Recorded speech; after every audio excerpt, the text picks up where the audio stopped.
BJP സംസ്ഥാന അധ്യക്ഷൻ രാജീവ് ചന്ദ്രശേഖരനെതിരെ പാർട്ടിയിൽ പടയൊരുക്കമാണ്. അധ്യക്ഷൻ ഏകാധിപതിയെ പോലെ പെരുമാറുന്നുവെന്നാണ് നേതാക്കൾ പറയുന്നത്.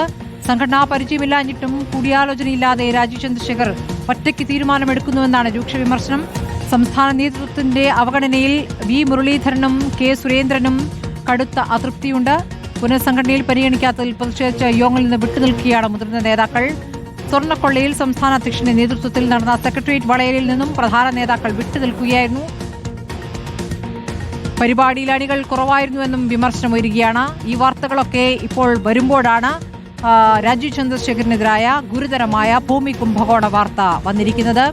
സായികുമാറിലേക്ക് പോകുന്നു. സായികുമാർ, ഇപ്പോൾ സംസ്ഥാന BJPയിലെ പൊട്ടിത്തെറിയുടെ വാർത്തകൾ ഇപ്പോൾ വരുമ്പോഴാണ് ഈ ഭൂമി കുംഭകോണ വാർത്ത കൂടി വരുന്നത് എന്നുള്ളത് പ്രധാനമാണല്ലോ. അതെങ്ങനെ ആണ് BJPയിൽ അത് അനുകരണങ്ങൾ ഉണ്ടാക്കുക എന്നും പ്രധാനമാണ്. ഇപ്പോൾ ഈ അഭിഭാഷകൻ പറയുന്നതിനനുസരിച്ച് വലിയ ഭൂമി കുംഭകോണം എന്നത് മാത്രമല്ല, വലിയ രീതിയിൽ കർഷകരെ വഞ്ചിച്ചിരിക്കുന്ന നടപടിയാണ്. ഇതിന്മേലുള്ള നിയമ നടപടിയിൽ എത്രത്തോളം ആത്മവിശ്വാസം അഭിഭാഷകൻ പ്രകടിപ്പിക്കുന്നു? സായികുമാർ. തീർച്ചയായും സ്മൃതി, BJPയെ സംബന്ധിച്ച് സംസ്ഥാന BJPയിൽ ഒരുപക്ഷെ വലിയ ചർച്ചകൾക്ക് വഴിയൊരുക്കുന്ന ഒരു വിവരം തന്നെയാണ് ഇപ്പോൾ നമ്മൾ പുറത്തുവിട്ട രാജീവ് ചന്ദ്രശേഖർ പ്രതിസ്ഥാനത്തുള്ള ഈ ഒരു ഭൂമി കുംഭകോണം എന്നുള്ളത്. നമ്മൾ നേരത്തെ കൊടുത്ത റിപ്പോർട്ട് പ്രകാരം അദ്ദേഹത്തിനെതിരെ വലിയ പടയൊരുക്കം ഇപ്പോൾ സംസ്ഥാന തലത്തിൽ നടക്കുകയും ഒക്കെ ചെയ്യുന്നുണ്ട്. കാരണം അദ്ദേഹത്തിൻ്റെ പല രീതികളോടും പല പ്രവർത്തനങ്ങളോടും ഇവിടെയുള്ള നേതാക്കൾക്ക് അതൃപ്തിയുണ്ട്. അവരെ പൂർണ്ണമായും അവഗണിച്ചുകൊണ്ടുള്ള ഒരു കോർപ്പറേറ്റ് ശൈലി അദ്ദേഹം സംസ്ഥാന BJPയിൽ നടപ്പാക്കുന്നു എന്നുള്ളതാണ് ഉന്നയിക്കുന്ന പ്രധാനപ്പെട്ട വിമർശനം. മുൻ സംസ്ഥാന അധ്യക്ഷന്മാരായിരുന്ന കെ സുരേന്ദ്രനും വി മുരളീധരനും അടക്കം പ്രധാനപ്പെട്ട പരിപാടികളിൽ നിന്നടക്കം വിട്ടുനിൽക്കുന്ന ഒരു സാഹചര്യം. അത്തരത്തിൽ കടുത്ത അതൃപ്തി തന്നെയാണ് ഇപ്പോൾ അദ്ദേഹത്തിൻ്റെ പല പ്രവർത്തനങ്ങളോടും ഉള്ളത്. രാജീവ് ചന്ദ്രശേഖരും അദ്ദേഹം കൊണ്ടുവന്ന വലിയൊരു ടീമും ഒരു കോർപ്പറേറ്റ് ശൈലിയിൽ പാർട്ടി ഇപ്പോൾ കൊണ്ടുപോകുന്നു എന്ന വിമർശനം കഴിഞ്ഞ കുറേ നാളുകളായി തുടങ്ങിയതാണ്. അദ്ദേഹത്തിൻ്റെ യോഗങ്ങളിൽ പോലും ഈ നേതാക്കളെ കേൾക്കുന്നില്ല എന്ന പരാതി ദേശീയ നേതൃത്വത്തിൻ്റെ ശ്രദ്ധയിലേക്കടക്കം ഇവിടെയുള്ള നേതാക്കൾ പലതവണ പറയുകയും ചെയ്തു. ആ സമയത്ത് തന്നെയാണ് ഇപ്പോൾ ഇത്തരത്തിൽ വലിയൊരു ഭൂമി കുംഭകോണ വാർത്ത കൂടി വരുന്നത്. ഇപ്പോൾ നമുക്കറിയാം BJP സ്വർണ്ണക്കൊള്ള കേസിൽ, ശബരിമല സ്വർണ്ണക്കൊള്ള കേസിൽ ഒരു രാപ്പകൽ സമരമടക്കം നടത്തി പ്രതിഷേധ മുഖത്താണ്. ഈ ഒരു സമരത്തിൻ്റെ ക്രെഡിറ്റ് എഡ്ജ് അത് കോൺഗ്രസ് ഉണ്ടാക്കി എന്നുള്ള വിമർശനം BJPക്കകത്ത് ഉണ്ടായിട്ടുണ്ട്. അത് മറികടക്കാൻ വേണ്ടി കൂടിയാണ് വലിയ ഒരു സമരം. നൂറുകണക്കിന് ആളുകളെ 24 മണിക്കൂറിലധികം സെക്രട്ടേറിയറ്റിന് മുമ്പിൽ സമരത്തിനിരുത്തി ഈ ഒരു സമരത്തിൻ്റെ എഡ്ജ് ഉണ്ടാക്കാൻ, ഈ തെരഞ്ഞെടുപ്പ് സമയത്ത് ഉണ്ടാക്കാൻ BJP ശ്രമിക്കുകയും ചെയ്തു. നേരത്തെ തന്നെ ശബരിമലയിൽ സുവർണാവസരമാക്കാനുള്ള ശ്രമങ്ങൾ BJPയുടെ ഭാഗത്ത് നിന്നുണ്ടായിരുന്നു. അതിൻ്റെ ഒരു തുടർച്ചയായിട്ടാണ് ഈ ഒരു വിഷയം കൂടി BJP ഏറ്റെടുക്കുന്നത്. അങ്ങനെ സമരമുഖത്ത് നിൽക്കുമ്പോൾ തന്നെയാണ് മുതിർന്ന നേതാക്കളുടെ അതൃപ്തിയും പുറത്തു വരുന്നത്. ആ സമയത്ത് തന്നെയാണ് ഇപ്പോൾ ഈ ഒരു ഭൂമി കുംഭകോണത്തിൻ്റെ റിപ്പോർട്ടും പുറത്തു വരുന്നത്. ഇവിടെ അദ്ദേഹത്തിൻ്റെ ഉടമസ്ഥതയിലുള്ള കമ്പനി നടത്തിയത് ചെറിയ തട്ടിപ്പല്ല. കർണാടകയിൽ ഏകദേശം 300-ലധികം കോടി രൂപയുടെ തട്ടിപ്പ് നടത്തി എന്നുള്ളതാണ്. തുച്ഛമായ വിലയ്ക്ക് കർഷകരിൽ നിന്ന് ഭൂമി വാങ്ങി ഒന്നും ചെയ്യാതെ പാട്ടത്തിനെടുത്ത ഭൂമിയിൽ വർഷങ്ങളായി വെറുതെയിട്ട് പിന്നീട് കോടിക്കണക്കിന് രൂപയ്ക്കത് മറിച്ചു വിൽക്കുന്ന തട്ടിപ്പ് നടത്തി എന്നുള്ളതാണ് ഇപ്പോൾ പുറത്തു വരുന്ന വിവരം. അതാണിപ്പോൾ പരാതിയായി കോടതിയുടെ മുന്നിലേക്ക് വരുന്നത്. സ്വാഭാവികമായും അതിൽ രാജീവ് ചന്ദ്രശേഖർ മറുപടി പറയേണ്ടി വരും. അദ്ദേഹം ദേശീയ തലത്തിൽ തന്നെ സ്വാധീനമുള്ള ഒരു നേതാവാണ്. സ്വാഭാവികമായും ദേശീയ തലത്തിൽ തന്നെ ഇപ്പോൾ ഇത് ചർച്ചയായി കഴിഞ്ഞു. CPIയുടെ ദേശീയ ജനറൽ സെക്രട്ടറിയായ D രാജയടക്കം ഇതിൽ കൃത്യമായ അന്വേഷണം വേണമെന്ന ആവശ്യം മുന്നോട്ട് വെക്കുകയും ചെയ്തു.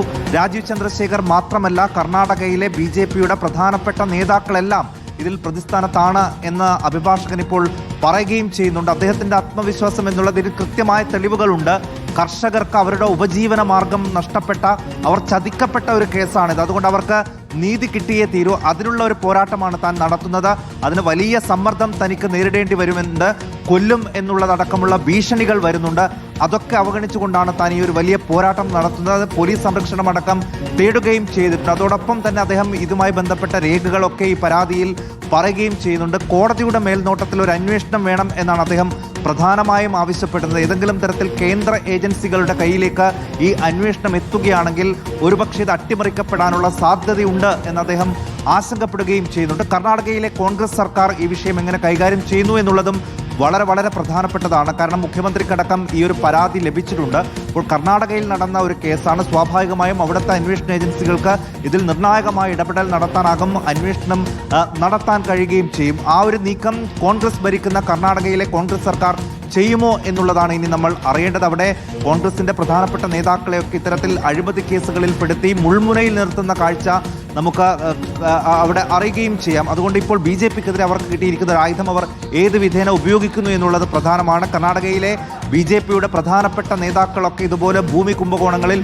നേരത്തെയും പെട്ടിട്ട് യെദ്യൂരപ്പ അടക്കമുള്ള നേതാക്കൾ പലതവണ ഇത്തരം പല കേസുകളിൽ പെട്ട് മാറി നിൽക്കുന്ന ഒരു സാഹചര്യം ഉണ്ടായിരുന്നു. അപ്പോൾ കർണാടക BJPയിലെ പല നേതാക്കളും ഈ കേസിലും ഉൾപ്പെട്ടിട്ടുണ്ട് എന്നുള്ള ഒരു വിവരം കൂടി ഇപ്പോൾ ഈ അഭിഭാഷകൻ ഈ പരാതിയിൽ പറയുകയും ചെയ്യുന്നുണ്ട്. അപ്പോൾ കോടികൾ ഉണ്ടാക്കി 1-2 കോടിയല്ല, ഏകദേശം 500 കോടി എന്ന് ഈ പരാതിയിൽ പറയുന്നു. ഏകദേശം 300-ലധികം കോടി ഈ വിൽപ്പനയുടെ ഭാഗമായി തന്നെ കിട്ടിയിട്ടുണ്ട്. അപ്പോൾ ഇത് ക്രമവിരുദ്ധമായി നടത്തിയിട്ടുള്ള നടപടിയാണ്, കർഷകരെ വഞ്ചിച്ചതാണ്.